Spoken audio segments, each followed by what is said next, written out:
Bonjour, je suis la Dr Angèle Turcotte et je suis rhumatologue. Aujourd'hui, je vais vous parler de l'immunoglobuline intraveineuse pour le traitement des maladies rhumatismales. Vous pouvez vous rendre sur notre site web à l'adresse www.rhuminfo.com et imprimer un de nos pictofeuillets sur l'IGIV pour le consulter pendant que vous regardez cette vidéo. On désigne l'immunoglobuline intraveineuse par l'abréviation IGIV. On administre les immunoglobulines en perfusion intraveineuse tous les mois. Chaque perfusion prend 2 à 6 heures. Les perfusions sont administrées par une infirmière spécialisée dans un centre de perfusion. Certaines personnes peuvent se sentir mieux assez rapidement après le début des immunoglobulines intraveineuses, tandis que chez d'autres personnes, il faudra un peu plus de temps. Il y a 2 choses à faire lorsqu'on prend des immunoglobulines intraveineuses. Vous devez d'abord aborder ces questions avec votre médecin. Vous devez subir des tests sanguins périodiques pendant le traitement par immunoglobuline intraveineuse.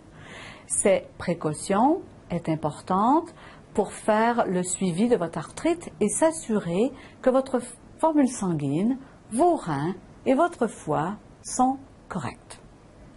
Ensuite, vous devez appeler si vous présentez de la fièvre. Les immunoglobulines intraveineuses sont des produits sanguins qui comportent un risque d'infection. Pour réduire ce risque, on fait subir des tests de dépistage aux personnes qui donnent du sang. Dans de rares cas, les immunoglobulines peuvent provoquer des réactions allergiques durant la perfusion. Vous recevrez du Tylenol ou du Benadryl avant chaque perfusion. Certains patients ont présenté de la fièvre et des symptômes pseudo-grippaux durant une perfusion, y compris des malaises, des frissons, de la fatigue et de la faiblesse.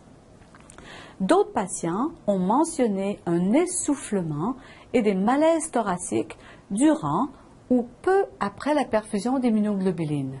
Ces symptômes sont dus à une accumulation de liquide. Informez votre médecin si vous vous sentez mal pendant la perfusion. Les maux de tête sont l'un des effets secondaires les plus courants des immunoglobulines. La plupart disparaissent en l'espace de 24 à 48 heures. Les immunoglobulines peuvent déclencher la migraine et, dans de rares cas, irriter l'enveloppe du cerveau ou les méninges, peuvent également provoquer une augmentation de la tension artérielle que votre médecin surveillera. Informez votre médecin si vous souffrez d'hypertension artérielle. Les immunoglobulines peuvent aussi provoquer des rougeurs cutanées. Dans de rares cas, les immunoglobulines ont été associées à un risque accru de caillots sanguins. D'autres problèmes vasculaires, comme les accidents cérébrovasculaires, la crise cardiaque, ont été signalés chez des patients traités au moyen de fortes doses d'immunoglobulines intraveineuses. Si vous recevez des immunoglobulines, vous devez appeler votre médecin si vous vous sentez mal et que vous voulez la cesser, ou si vous craignez les effets secondaires, dis-je. Dans le cas des immunoglobulines, il y a d'autres raisons spécifiques d'appeler votre médecin.